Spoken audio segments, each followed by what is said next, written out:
Hello, welcome back to another weekend workshop, everyone. It's so wonderful to have you here.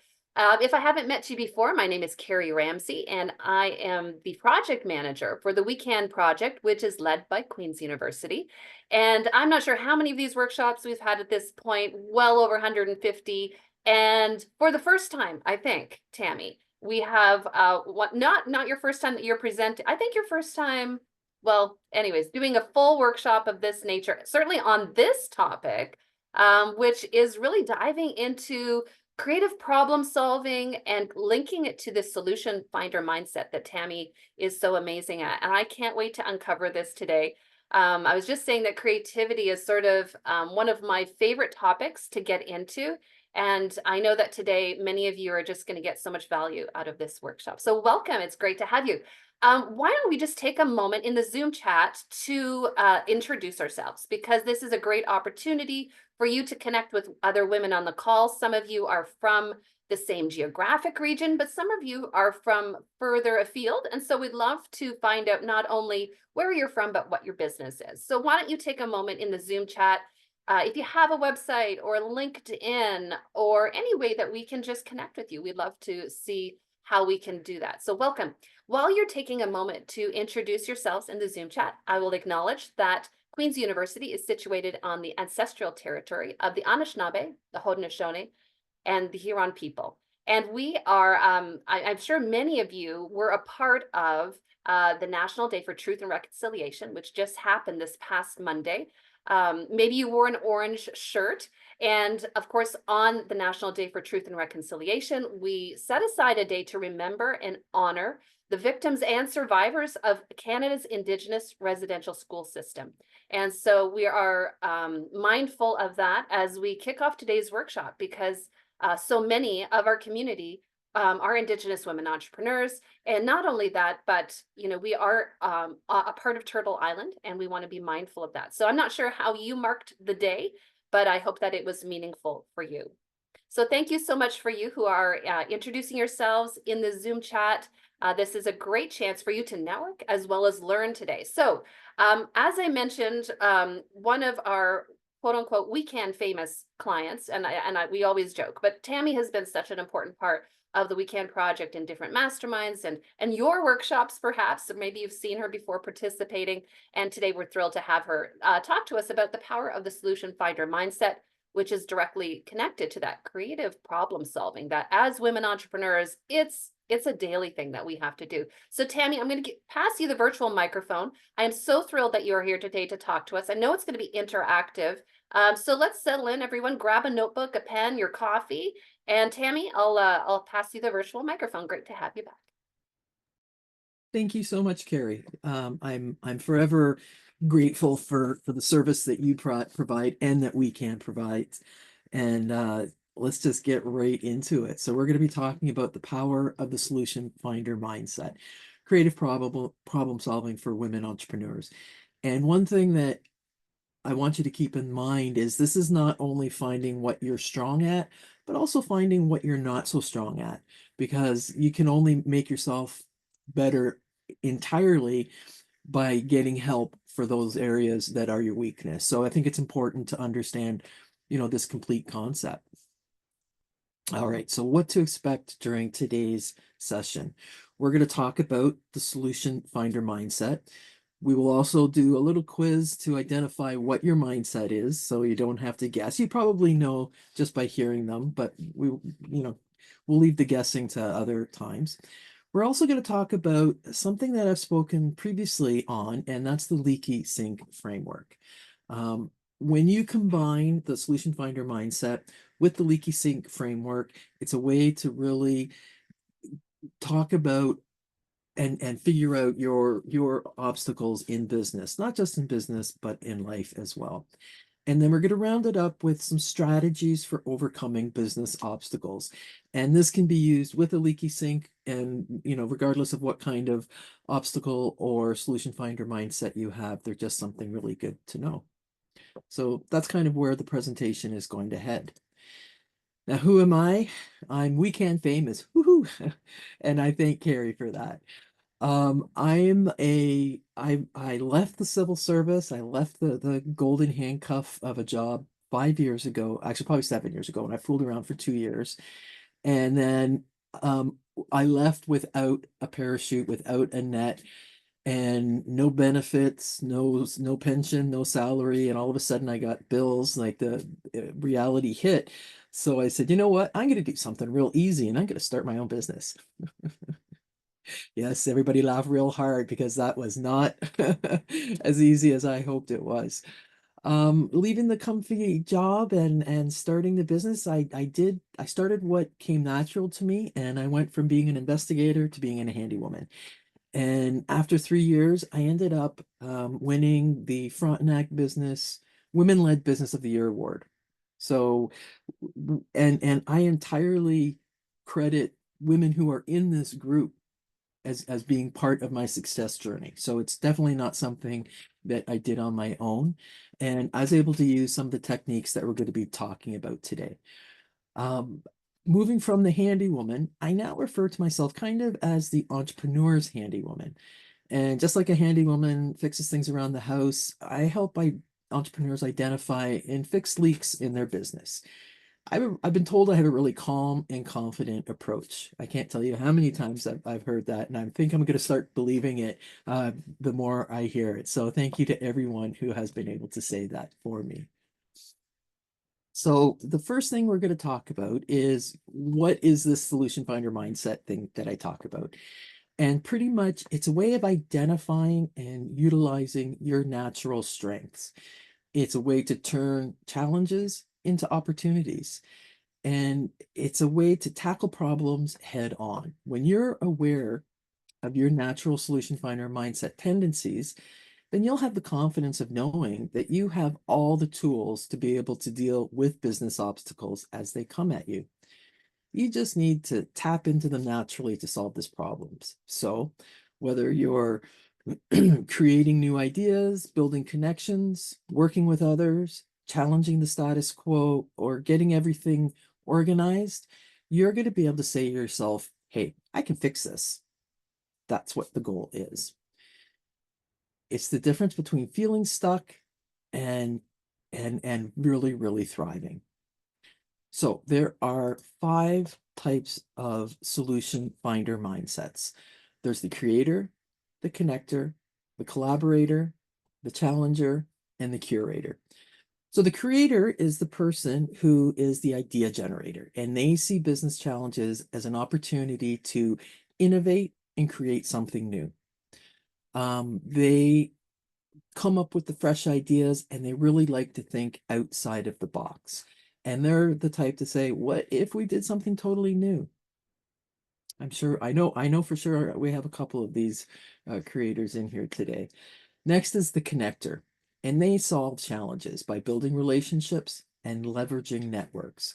They know the people who know the people who know the people. The fun thing about the solution finder mindset that I want you to keep in the back of your head is, you have an overarching natural tendency, and then hopefully you have to some degree the other tendencies, or you recognize that you lack in that tendency. So, like, that's kind of just to keep in the back of your mind as we go over this. So the connector is someone who's great at creating win-win partnerships, and they just want to push forward businesses forward. Next is the collaborator, and they believe in teamwork and pooling resources and getting things done. And for them, every challenge is a team effort. They're about making sure everyone is in it together, and that everyone gets a piece of the pie too. Number 4 is the challenger. I know several challengers, and they thrive at shaking things up. They like to push the boundaries, and they like to get rid of things that's not working and just try new ideas. They'll strip down the essentials and try and rebuild it and rework it all together. And the 5th one is the curator. Little fact, I am a curator, and that's one reason why I think I enjoy doing this type of process myself. I like to solve problems. You're meticulous and you're detail oriented. You love creating the systems and ensuring that everything runs smoothly. We like to make sure that there's a place for everything and that everything is in its place. So understanding what your solution finder mindset, it allows you again to leverage your natural strengths when tackling business problems. It understands the other types of mindsets that can help you identify who you can turn to in complementing areas where you're not the strongest. So I know for a fact I like to create the charts for when my social media will be published. I don't like to publish it myself. So I'm going to find the person that does that. And that's understanding my strength and my weakness and using it in a good business sense. Now, I've asked Carrie to pop up a quick quiz. It'll take literally 2 minutes and it'll give you a really good idea of what your solution finder mindset is. And then what Carrie will also do is, now I can't actually see the notes the way my screen is, so maybe Carrie can help Yeah, me. the quiz, I just dropped the quiz in there, so people, Perfect. let me know if anyone can't click on it. I know some of you might be driving. Do not click and do it Yeah, with do not click. And driving. if you just, if after, the verbal explanations, you say, ooh, that's me, Carrie's going to put up a poll as well and be able to identify which solution finder mindset best resonates with you. Right, so I'm gonna hit pause on the recording and we'll give folks a couple of minutes to Yeah, do that. It's about a 60-second quiz. Okay, I'll give about 10 more seconds for people to finish the quiz and respond to the poll if they'd like. So excellent. here are the results of the quiz. And I'll let you take it. Can you see Tammy? I'll let you take it from here. I can, and this is exactly what I expected to see. Thank you everybody for participating. Um, I can't actually fill in the quiz or the poll because of the way my screen is, and I apologize, but I am the curator. So we have everybody in this group who falls within, these mindsets. I know I know for sure that Chantel is going to be a connector. Am I correct? Yeah. She sure Yes. is. And you know what? I know that. And when I'm in my business and I need, oh, who can I turn to? There's a few people who I know I can turn to, and definitely Chantel is one of those. Um, I don't know if it does anyone feel surprised at what they came up with? Feel free to, You can unmute if you'd like. yeah, I wasn't surprised. I wasn't surprised either. Yeah, it's interesting. Christy is saying that she got Creator with Challenger being a definite second. And I like this idea that you're not just one, you have a strong second. You usually have, well, we all have a second. Sometimes Mhm. it's strong, maybe sometimes not as strong. And Erin's saying identifies as a challenger and Oh her yeah, second is a creator. Sorry, she definitely. identifies as a challenger, but the survey said she was a creator. Okay. Knowing Is it Erin, I will that? say Erin's very entrepreneurial. I'm not surprised that creator came up. Yeah. And she is a challenger. I know Erin for sure is Oh, absolutely a yes. challenger. Yes. Excellent. Well, I'm glad that you're starting to think and realize and hopefully, not just who you are, but who your business besties are and who people in your network is. Okay. Now, after all of that excitement, I'm going to ask you to put that aside for just 1 second. Um, because what we're going to now talk about is leaky sink framework. And I know some of you have heard this. And basically you are the sink, you're a vessel, and you hold everything. You hold your business identity, you hold your personal identity, whether you're a wife, a mother, a daughter, we're all of these, and it all goes into one area and it can be a sink. And if there's a leak, like if there's a persistent unresolved issue, that's a leak. And it can be either a drip, it can be a droplet, or it can be a downpour. And chances are you're going to have one of each kind probably going through it. Um, Unfortunately or fortunately, depending on how you look at it, a sink can still work with the leak. But if you have too many drips, or if you have, like something all of a sudden becomes a downpour, your sink isn't going to work anymore. So it's a way of being able to identify, okay, this is how much I can hold. What is now causing me to lose some of the space that I want um to fix? I've talked about this before. Me personally, I was sitting at work on the 32nd floor of the Eaton Center Tower, right at Shooter Street, overlooking, like, my view was the shores of Lake Ontario. It was an absolutely great gig. I'm sitting there as a provincial investigator playing on Facebook because I was a government worker, right? And not all the time we played on Facebook, but there were times. Well, I'm on Facebook and I come across uh, an essay. I come across a quote from an essay from Brene Brown about midlife. And she says in it that all of the pretending and the performing, the coping mechanisms that you've developed to protect yourself from feeling inadequate and hurt has to go. And she was talking about armor that we had built as our youth, and that how in midlife it no longer serves a purpose. And as I read that essay, I openly began to weep at my desk. Weep. I'm in a bullpen. Everybody's looking at me, and I'm sitting there crying. And you know what? That was a downpour. And that was the beginning to my entrepreneurial journey. It wasn't immediate, but it was definitely a turning point of things have to change.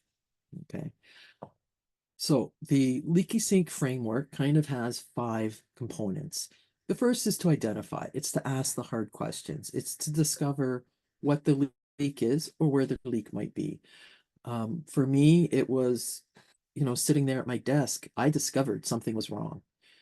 There could be lots of ways to discover. And at the end, I'll actually share a link to a worksheet I have that helps ask you the questions. And I know some of you do have this worksheet. It's a reminder of where you might be not being able to hold your fullest capacity.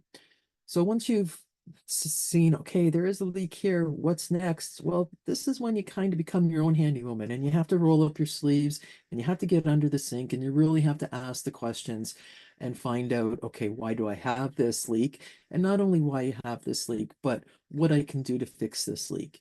And through all of this process, the third component of my framework is your network.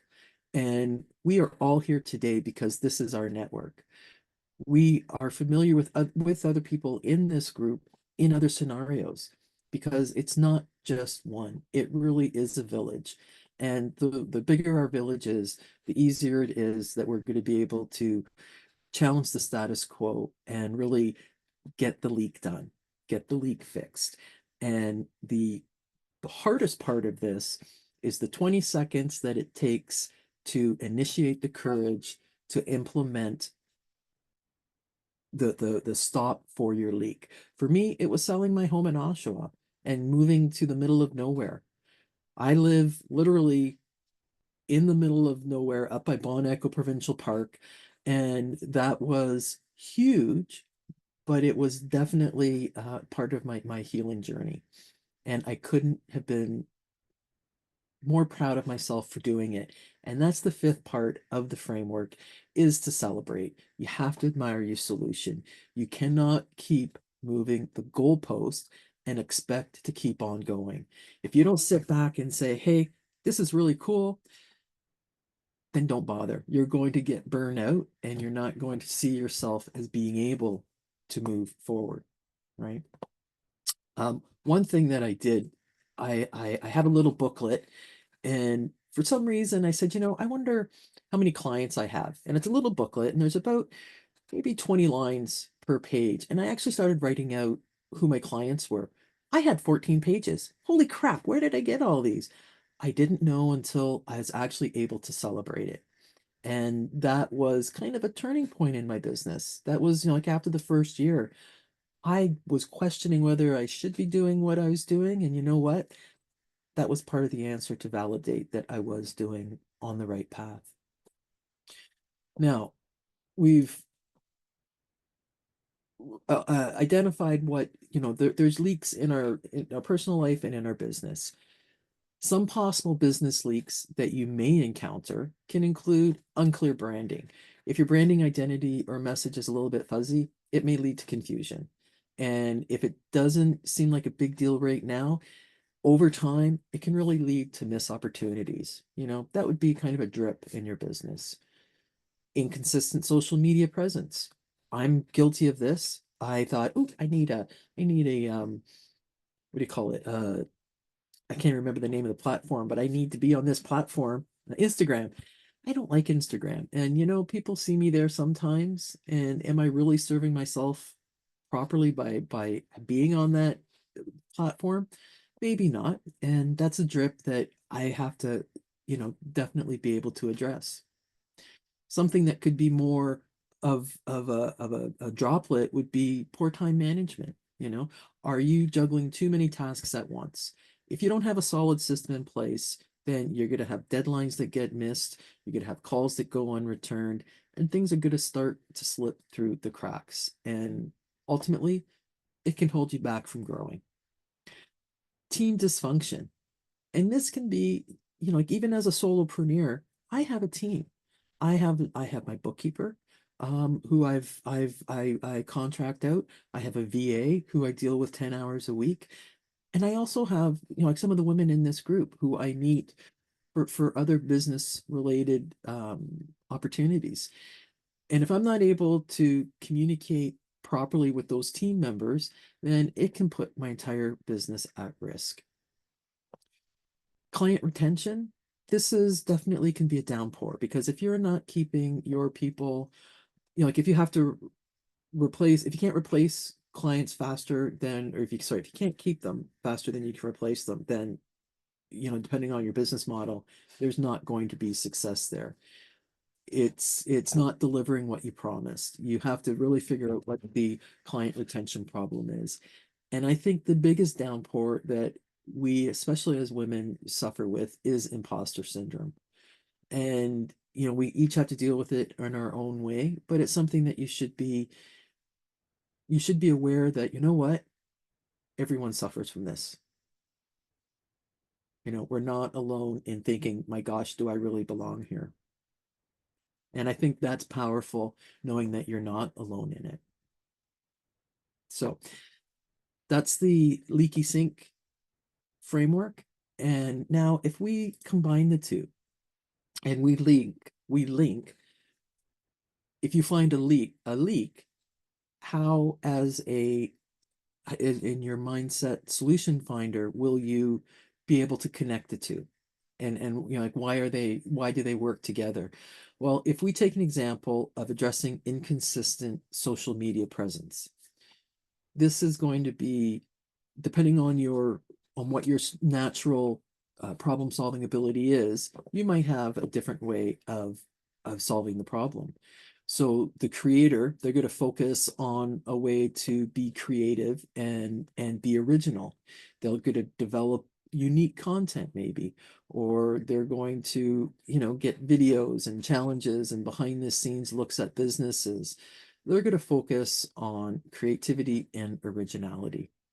The connector, well, they're going to get a partner or an influence. Like, that's the one that I use with my VA. Or they could also focus on asking questions with your audience, like not putting it on them, but connecting other people to help them in engagement and generate content through audience involvement, or from using someone else's audience. That's also what the collaborator might do.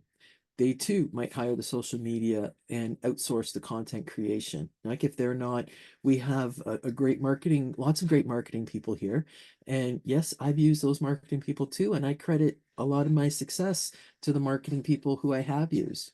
And yes, that's total props to Cheyenne. Thank you very much.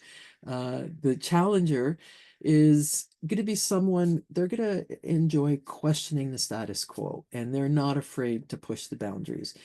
They may challenge, this current social media they're on, probably drop it, and doubling down on something that is working. They're going to take that drastic change. And then the curator, and I totally see this, and this is what I do. I create detailed content calendars. Like I really enjoy doing that, and completing with like posting schedules and themes and deadlines. That's what how the challenger may be able to um, deal with the leak of inconsistent social media presences. I hope everyone can resonate with that. And that's when you combine the solution finder mindset with your leaky sink framework. Okay. Now, the way that I want to go a little bit more into this, and we'll talk about them, and then at the end, I'd really like to have a conversation, and like with considering what we have spoken about earlier, how this resonates with you, and if these are strategies that you feel you have used, or that you want to use, or that you do not want to use. Okay, so we're going to talk about 8 different strategies to help you move past the business obstacles. This is going to be practical advice in talking about this. And the first is to prioritize one obstacle at a time. You get to set a deadline, you get to track your progress, and you're going to finish it. Don't try and fix everything at once. If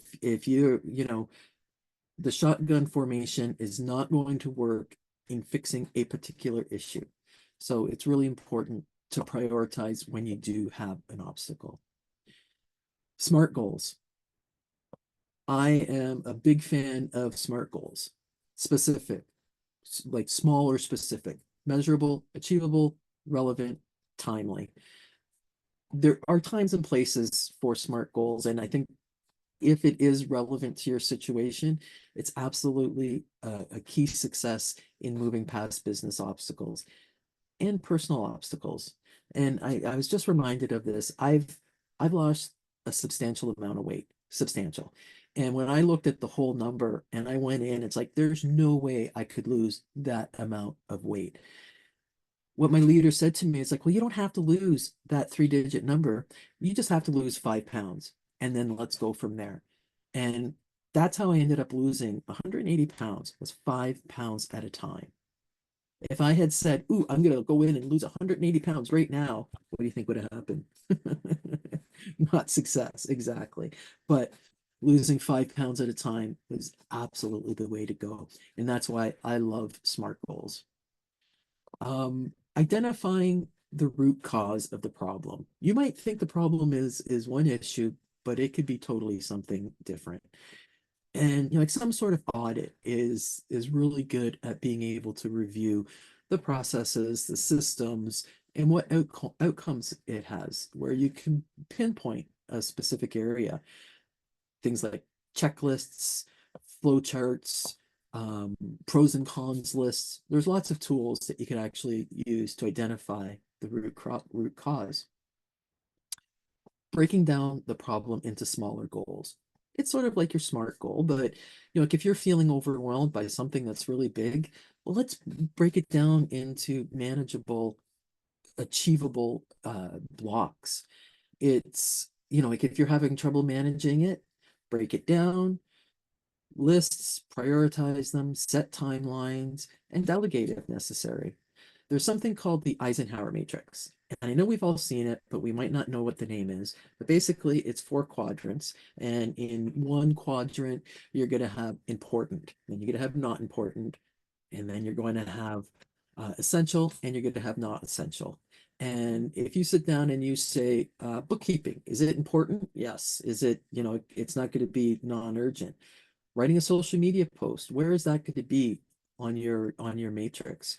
Scrolling through social media, where is that going to be within one of these 4 quadrants?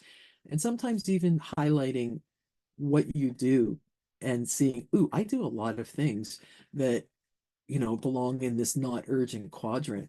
And I know I suffer from that. That's the shiny object syndrome right there, right? And having it in front of you is really empowering to know this is how I'm going to succeed, by identifying and working specifically on the important and the urgent quadrants.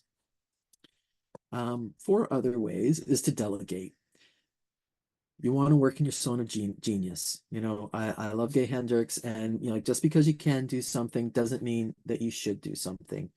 And the first thing that I did, in my first year, did I have the money to do it? Not really, but I hired that bookkeeper. I said I was an investigator. I literally, as an inspector and an investigator, I literally audited $10 million real estate trust accounts to the penny. And I could tell where every deposit went in and where every deposit went out and what that money was for. Do you think that I could do that for my little wee business account? Not on your life. Getting that off my shoulder, off my plate, was the most invigorating and freeing obstacle. Not just the physical time to do it, but the mental obstacle as well. So being able to delegate when you have issues is definitely a great strategy to overcome business obstacles.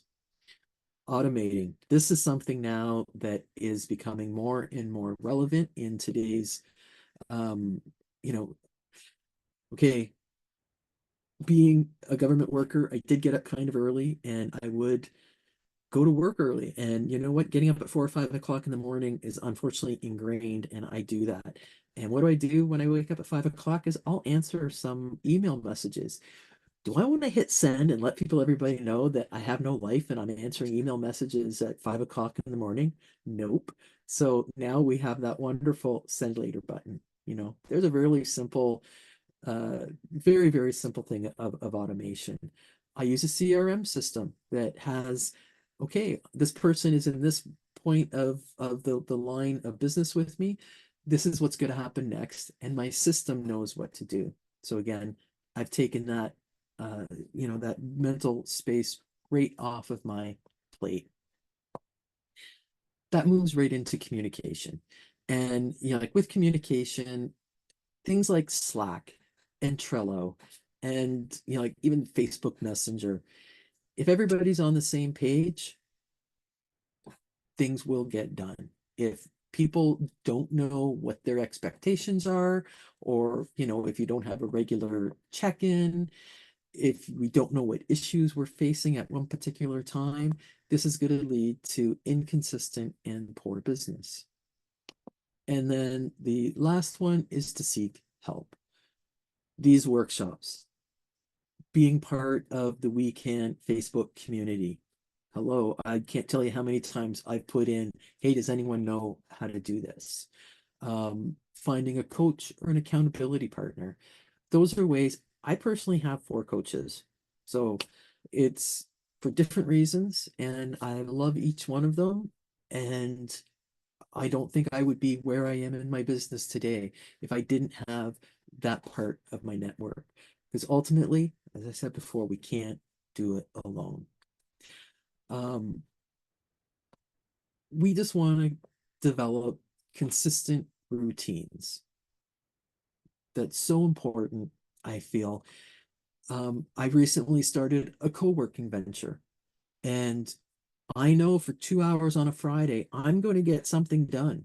And it's great knowing that I have this task and I can do it on Friday in that co-working group. So it's going to be um, off of my plate, because it's not just physically what you have to do, but it's mentally what you have to do as a business person, I feel as well. And those are my suggestions for moving past business obstacles. I guess what I really want everyone to leave here today knowing is, no matter what obstacles that come your way, just like Dorothy from The Wizard of Oz, you have everything you need within you to find your solutions. You really do. And I invite you to find and fill your toolbox with as many resources as you can, because one day you're going to have to draw upon them to build that stronger foundation. And if you'd like to work with me moving forward, I would love the opportunity. Like whether it's for one-on-one coaching, accountability partner, or for to help with the business audit, that's kind of my superpower right there. And with that, I thank you for allowing me to be part of this journey. Awesome. Oh my gosh. So I love how you tied in as well that leaky sink, which I know that you're now famous for, we can famous for, because it Mhm. ties in with what you've learned. So are there any questions in the group for Tammy? We have certainly a few minutes here now that we can kind of, if anyone has a question about either the framework or even what you found when it comes to solving problems, because that's what kind of the focus of today is. We all have, it's not just like when we have the problems, we usually have 10 or 12 at a time.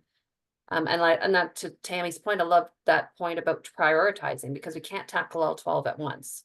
So let me open up the floor for Tammy to maybe just address some of the questions that people might Mhm. have, or maybe need more time to distill it, but I will open the floor. Carrie, I'm Comment. going to put a link in here, sorry, for the PDF on Oh, perfect. questions to ask yourself for a leaky sink. Excellent. And I welcome, yeah, there it is right there, Chantel. Thank you. And I do welcome, like any questions, discussions, it's revelations maybe. I love the idea to chat this out. So Lynn is asking in the chat, do you have tips for overwhelm and how to better prioritize? Because she's feeling overcommitted right now. How many of us can relate to that? Yep, that Eisenhower matrix is And is I'm going to grab a link to it just so people can visually see it. But go just remind us of that again.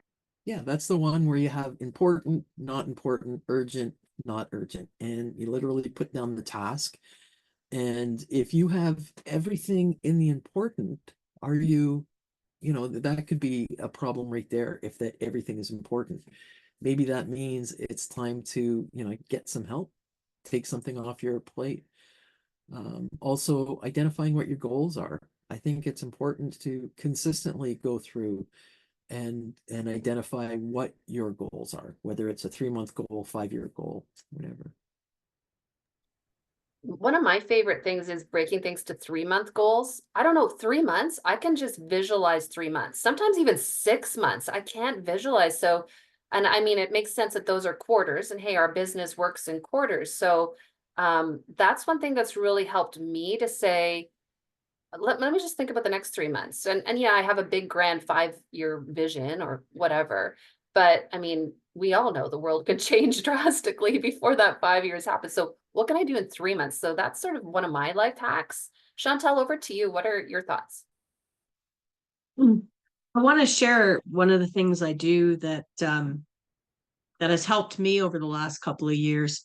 And so I do work for a few different strategic partners. And one of the strategic partners has a back end where we can all interact with each other and share content and stuff. And there's a check-in system. Every morning we check in and say what we're going to do related to that, that work.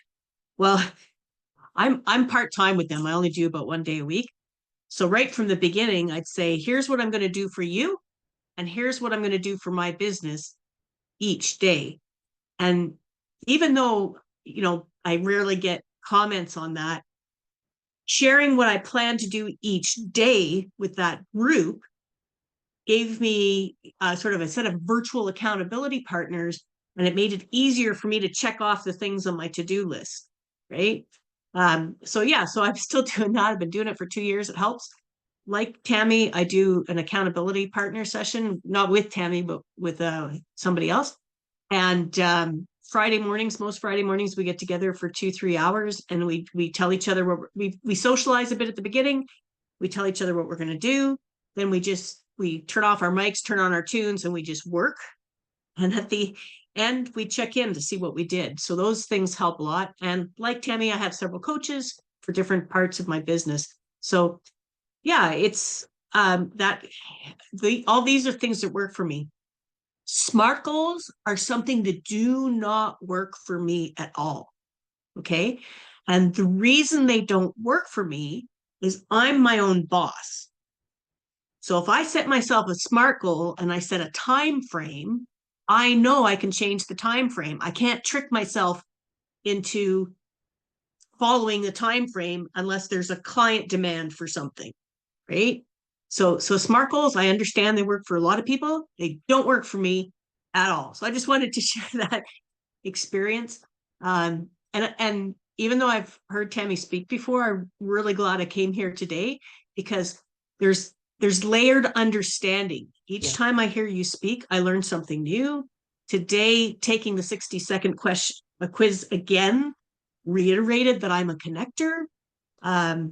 So yeah, thanks. And thanks for the shout out saying that when you want to connect with somebody, we chat.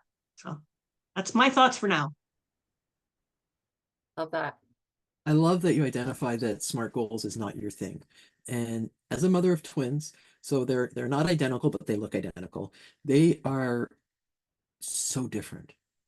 And like it was really like exactly what you can't assume that everything's going to work for everyone. And having twins really, really brings that home, that these are their own little individuals, and what works for one won't work for the other.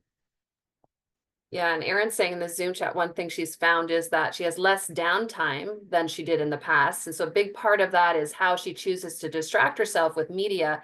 Having actual downtime where she's not mentally distracted is huge. And that is gold right there. That's so true. So true. Chantel, as you were speaking, I was thinking of my two kids as well, but there's a book, and I'm going to put it in the chat. It's called Four Tendencies by Gretchen Rubin. And she talks about how some people are intrinsically motivated and some are extrinsically motivated. There's more than that, but that's the biggest thing I took from that book. And so when you were talking about the SMART goals, I'm like, because you have to be intrinsically motivated to follow your own SMART goals. But if a client is like on the external, like saying, Chantel, I need this, then like some of us need that to be extrinsically motivated. So even recognizing that in ourselves, I think is so important. And Tammy, what you've covered today is about understanding ourselves better so that we can show up, more successfully in our business. And I don't think we do enough of this self-reflection. We just try to fit into someone else's formula or framework or mold and wonder what is quote unquote wrong with us. And then women, we just get down on ourselves for that, right? It's funny. When I was younger, I took martial arts, and I got quite good at it. And I have bursitis. So, like my tendons and that are really tight in my hips. So I can't bend in a way to kick to a person's head. And my sensei said, don't worry. So I took Shaolin Kempo Karate, and he said, don't worry, the martial art needs to fit you. You don't fit the martial art. And he taught me like 500 ways to kick someone's knee out. They don't worry about the other stuff, and that's a lesson that has really resonated with me, and I keep that tucked in the back of my pocket, that if I don't fit, like if it's a square peg going in a round hole, then walk away. Yeah, I think someone needed to hear that in this group. I don't know. Maybe it's on the recording that someone's watching in the future. But there's like I encourage people to create frameworks and yes, I do, to help us organize our thoughts. In fact, Tammy has given us, at least 2 frameworks here today that she has conceptualized.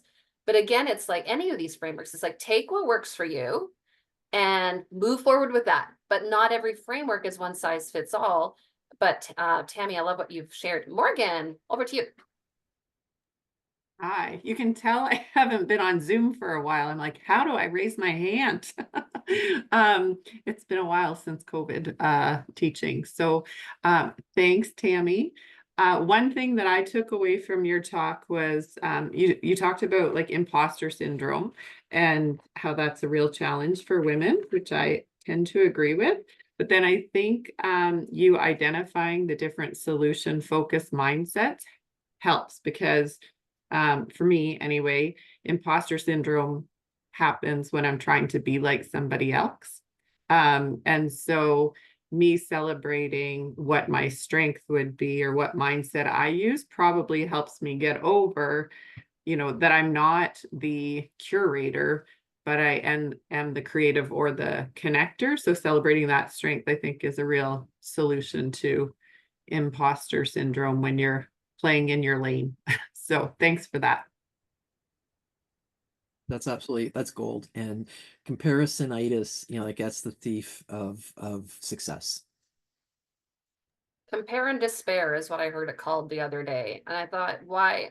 And I don't know, like, do men do this as much as women? I don't know, because I just am surrounded by people who compare, and social media, of course, is like a huge part of that.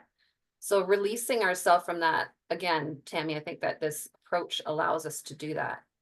And I love what the ones that you've highlighted. They're easy to remember, one thing, because they all start with C's, which I love. And then also just it makes so much sense. It covers. Now, oh, go ahead, Erin. Yeah. The challenger among us, the challenger / creator. I was just gonna say, wanting an outcome that someone else has got. So that kind of comparison's okay. I would like to be financially self-sufficient. That's okay. Where you apply Tammy's framework is in the how. So being critical of what other people are doing is okay. Saying, I want to be financially independent. It's a great thing. You're seeing someone else do that. You're like, why the hell are they? And I'm great. That's good. Having a clear goal is really good. How you get there is when you don't compare. You need to find that on your own terms. And that's where Tammy's framework is genius, because then you're like, right, it's okay to say I want things that other people have. I think men are good at saying, I want to run a business, I want to do this. So that kind of comparison is okay, but the how is where it's intentional.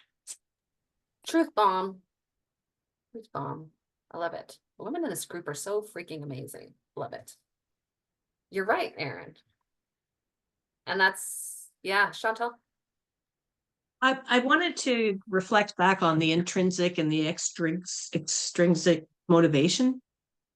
I have lots of intrinsic motivation to do the things I do.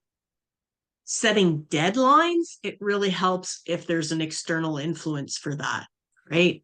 I wouldn't do anything I'm doing right now in my business if I wasn't intrinsically motivated to do that. It's when it's for my own business that I really need an external deadline, right? So with my accountant, he's really good.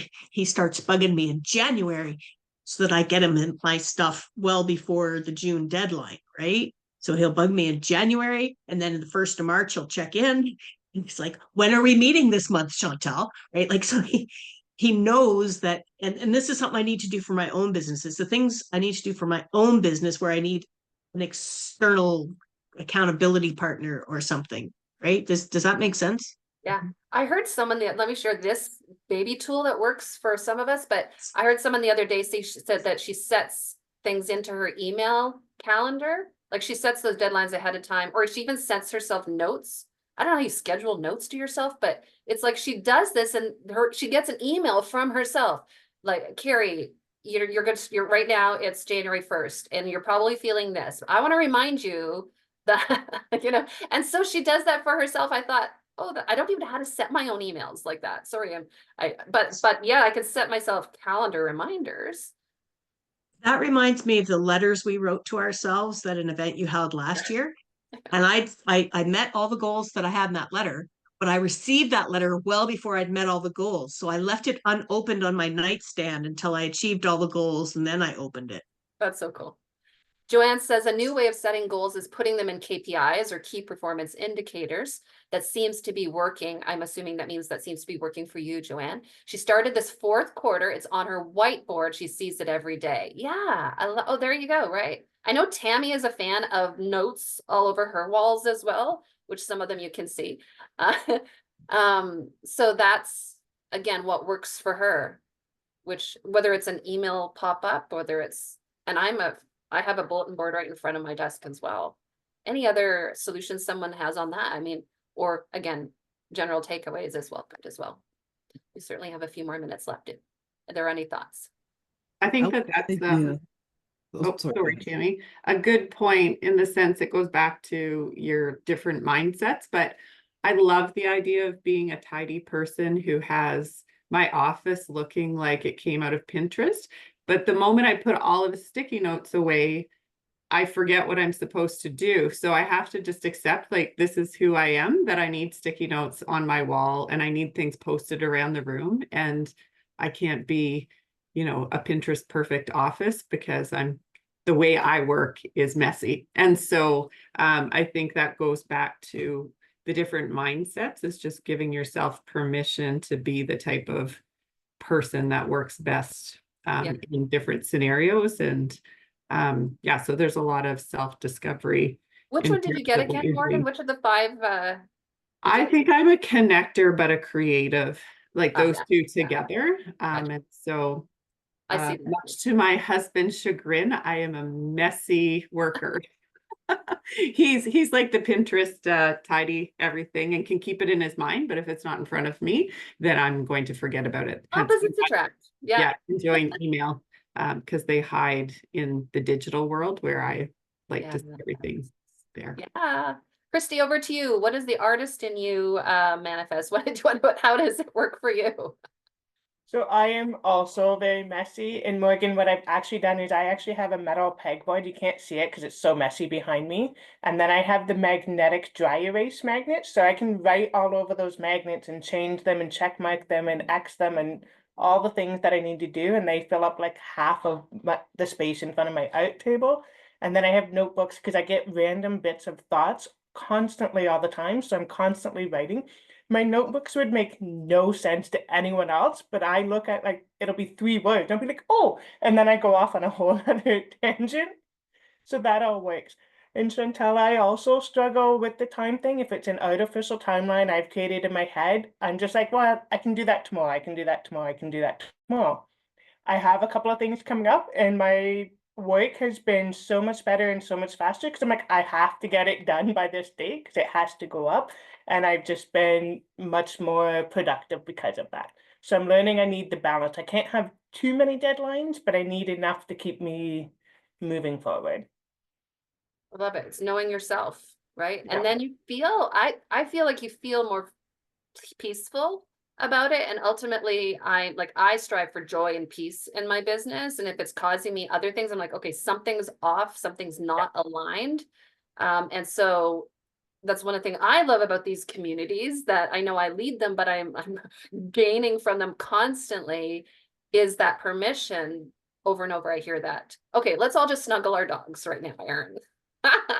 We also need a dog to snuggle. That helps with joy and peace for sure. I love it. She's so cute. All right, other thoughts before we let you head into your busy days and focus on these things. Heather, I know you and I work together. Is there anything, what's coming up for you? Is there anything you want to share? I don't want to put you on the spot, but you're brilliant. I know you're processing all this. I am processing a lot. I'm just thinking, okay, try not to be overwhelmed. You're already trying to do so many other things. What's the best way to approach this? So I think I'm going to try and find my leak. Ah, And And I then know do you're- a little bit of prioritization, really, really good session for me because it's extremely relevant for me right now. And I know, like Tammy, Heather is coming out of a corporate job where she's worked for decades for someone else. And so this might be a point that is just a transition thing for Heather or anyone else, even watching the Zoom call in the future, that someone has told me for many, many years what I'm to do. Someone else has been the quote unquote boss. And now when we're our own bosses, and I'm not saying you, Heather, but us in general, suddenly we have to be disciplined to be the employee and the boss. Back to Christy's point, and set those goals, set those deadlines. And that can be tough when we are the ones setting them for ourselves. So anyone who struggles with this is totally normal. I think it's a transition. And again, conversations like this can help us to just latch on a few tools and strategies that work for us, for sure. Erin, over to you. And what's the puppy's name again? This is Sophie. Everyone, this is Sophie. She's 10 months old. She'd like to go out now, but we're going to try to wait to the end of Tammy's presentation before we go outside. All right, over to you. I was going to say, one of the things that I've thought about when it comes to overwhelm, because I'm a type A and I want everything done perfectly, which is not real. If I had 3 months, if I only had 3 months, what would make the most difference? What could I affect and what would have the biggest impact on my business in the next 3 months? So everything is important. And it's hard when you're a solopreneur to make those what gets less priority. But the reality is there's only so much of you. So this last quarter of the year, what would make the biggest impact for your business that you could affect in 3 months. And that's one of the ways to be like, and I won't do it all. Like I will do some of the rest of it and then decide the ratio of like, what does the rest of it look like? Is the rest of it a 10% effort? Because 50% of your effort, if you did this one thing excellently well, you go into your next quarter in the best possible position. And that's when you decide from Tammy's framework, what are you delegating? What are you outsourcing? What are you crowdsourcing? How are you using other ways to get those things that you don't have as much bandwidth for done? That's one of the things that I've used because man, overwhelm is paralyzed. And then you're not doing as much as you could of anything because then I'm like, I'm into social, like I'm finding other ways to distract myself because I want to do it all. And now I'm not even doing as much as I could because I'm paralyzed. So that's just been something that I've noticed in my journey. That is brilliant. Yes, that's it. I just wrote that down. Overwhelm is paralyzing. When we have too many priorities, we don't do anything because we don't know where to start. Oh, that's so good, Erin. I just wrote it down. What is the most important thing I need to do to move a dial in the next 3 months? That just frees us. Like, that's so freeing. Joanne, over to you. All right, the button didn't want to. So hi. Okay, my question is to Tammy. So I've been so I have partnerships, right? That sends me business. And anyway, so I have lots going on, and I love doing that. And I realized, okay, I have to outsource stuff. And I decided that trying to figure out what I don't like was the emails. I get so many emails from my from my partners. And then also I'm trying to be more, consistent on social media. So I subscribe to people that, oh, that'd be nice and all this, so I can, so I can see what they're doing and all this. But then it gets overwhelming in the inbox. So I said, okay, what can I outsource? And I said, what I can outsource. And also I get different platform. They say, oh, okay, like one platform, when a client's schedule a call for a coaching call, like it doesn't go in my calendar. And it's very simple. So I wrote all that down, and maybe I didn't put it in the right corner, but I did hire somebody to manage my inbox with very clear, I thought maybe maybe my instructions were not clear, but I needed to, like, I felt like, okay, take care of this, that I'm going to do my stuff, which I love doing. I hate going through emails and stuff like that. And she, like, after 2 weeks, it's like, oh my gosh, she wasn't listening. She wasn't putting things in my calendar. She wasn't, and it's like, okay, if you get an email from this is the step. If you get an email for this, I said, well, might as well just do it by myself. So I'm like, I'm trying to delegate, but it's not working. Is it maybe, I don't know how to fix that. And Yeah, it's exhausting. And I've It tried is. twice. I've tried twice and it didn't Yeah. work.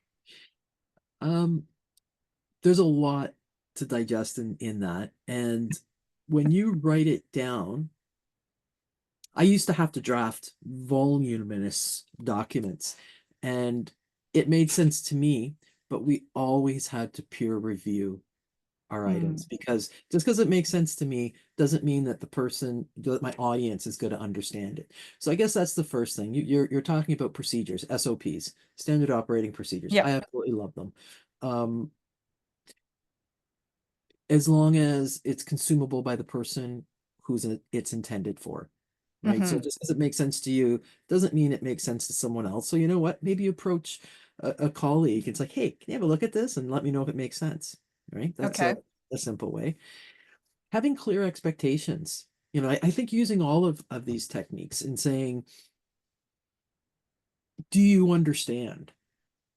That's a big one. What would you do? Like, and this is to your VA. Like, does this make sense to you? Is there a way that it would work better for you? Like, this is the end result I want. Does it matter how the person gets to that end result? Like, is that what you're struggling with? It's finding out what you're struggling with. I think there's a lot to break down there.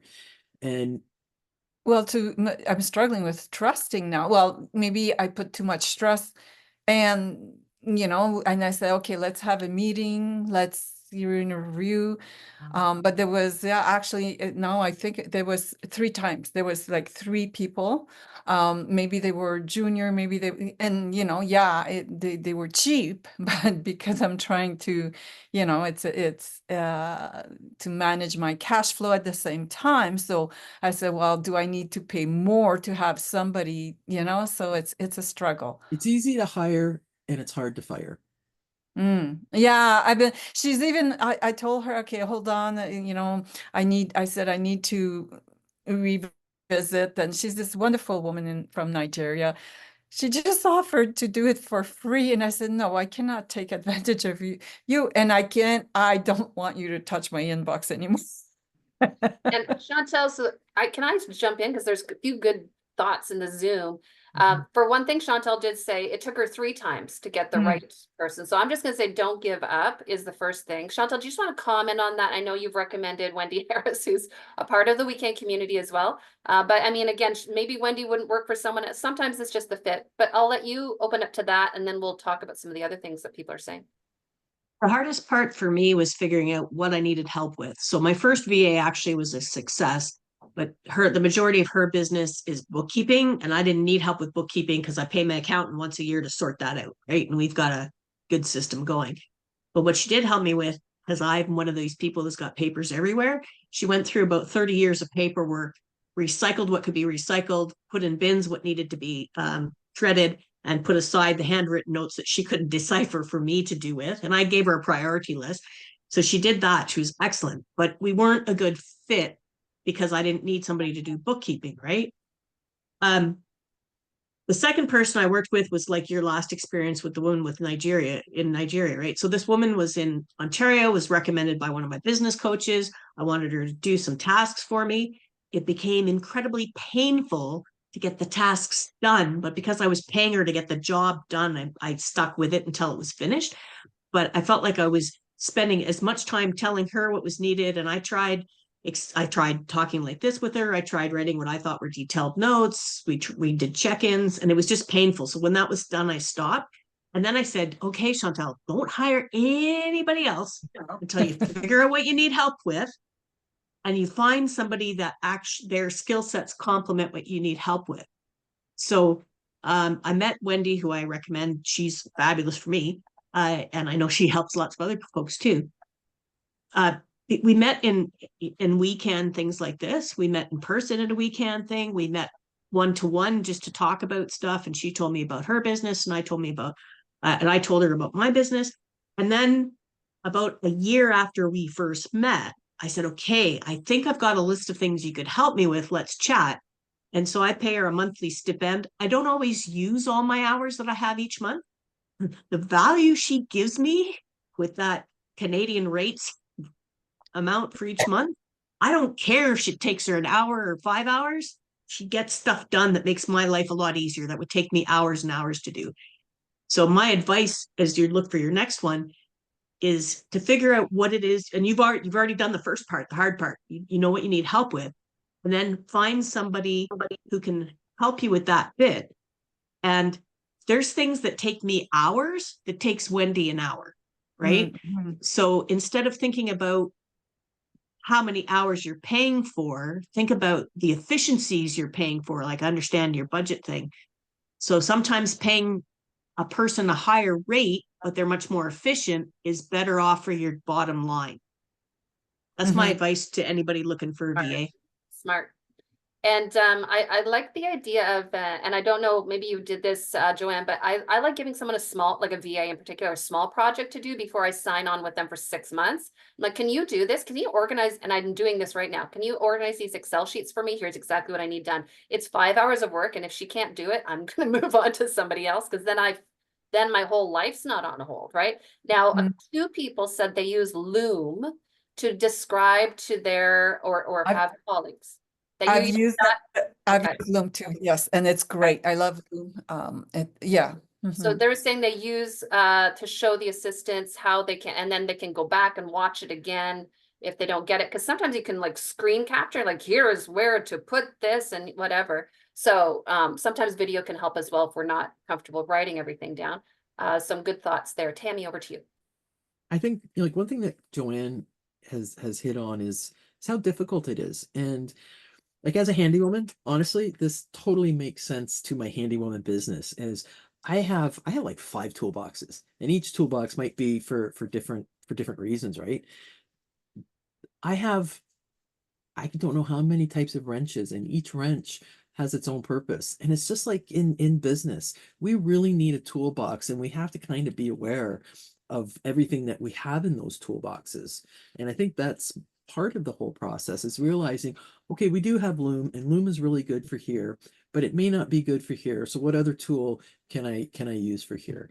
And it's just, you know, like what is available. And I think the biggest thing in our toolbox is, I don't know what word to actually call it, but to say it's okay that you're wrong, right? I am just living this right now. When I first started Canadian Handywoman, like my second or third year, I hired a web person who was really, really good in helping me. And I needed a project done, and she didn't really have time, so I kind of asked around, and someone else wooed me over to their business. That was about a year ago, and I have felt so let down. I sent an email to her, and the headline was, "I'm sorry I was wrong." I said, like, would you consider hiring me back, or let me hire you back, because, you know, she can only take on so many clients. We're having a discovery call again next week to get her back on, because I don't like the person who I did hire. So, you know, like just like you, I tried something, it didn't resonate, and I'm to the point that, okay, I need the level of service I had, and being able to say, hey, I was wrong. I'm sorry, forgive me. That was huge in me growing in my business, I think. Yeah. Yeah, I would, and if you're asking, Joanne, I think Wendy does all of those things. And to Tammy's point as well, when you were saying that, I was also thinking of the people that we bring on our team have a toolbox, right? And it's like Chantel said, knowing and understanding what's there in their toolbox or what their specialty is. So if you don't need a bookkeeper, like, because a lot of people can call themselves VAs, but you know, some are social media people, some are bookkeepers, some are email people. So giving yourself permission to the process, just like our businesses, to say, okay, tried that, didn't work. I'm not going to give up. I know VAs work for other people. I just, you know, and when you feel ready to get back on it, you know, figure it out. But yeah, it takes the wind out of our sails, because we're like, I was counting on this. And then we feel let down. Whereas, you know, just the fit might not be right. So yeah, love that. Great question. All right, Great Tammy, I'm going to conversation let with you. you have the final say. What final word do you want to say? I mean, I'm going to have the final say, because I'm going to say thank you. But Yes, ma'am. go ahead. I love this conversation, and I love people just wanting to make themselves better. That's ultimately what it's all about. And I think knowing that, you know, just like Dorothy, it's in you. You have the power. You really do. And it's no small feat being an entrepreneur. And congratulations for how far you've already come. Take that moment to celebrate. I think we all deserve to be here, and you know, there's no limits to be able to move forward. So thank you for allowing me to take up some of your time. Thank you for doing it, because I think that we're going to be a little more clear and focused on this, stay a little more motivated. Tammy, you have a calm way of just laying it out, and that's what we want in a crisis. And sometimes when we're pulling at our hair, just how about you try this? So I love it. Thank you so much. I just most of you probably are on our weekly newsletter list, but I do want to highlight, we've got a whole bunch of these online workshops coming up in the fall. If you're not, just reach out to me, and I'll just put you on that. The other thing I want to highlight, we've got an in-person event in Kingston, November 7th, which some of you may have seen. When we're talking about goal setting here, the whole purpose of the November 7th session, it's a morning session at Queen's campus. It's going to be on setting our 2025 marketing goals. So I don't like to do that in December or January, because there's too much going on. That's why we're pulling it to the front of November. And we're going to do that with Cheyenne, who some of you have already mentioned. I'll be co-hosting that event. I'll be also working to help with you folks on business vision grids. And so again, if you've got a morning and you're in the Kingston region, you can spend that time with us. It will be time well spent. Of course, it's a free event as always with Weekend. So thank you. It will not be hybrid in this case. Sorry, Joanne. But I'm sure that Cheyenne and I can get you the handouts, the workbook, the notes, that sort of thing for sure. Just reach out to us. All right, thank you, everyone. Thank you especially to Tammy for your time and for this great session today. Truly appreciate it. Have a fabulous day, everyone. Take care. Bye-bye.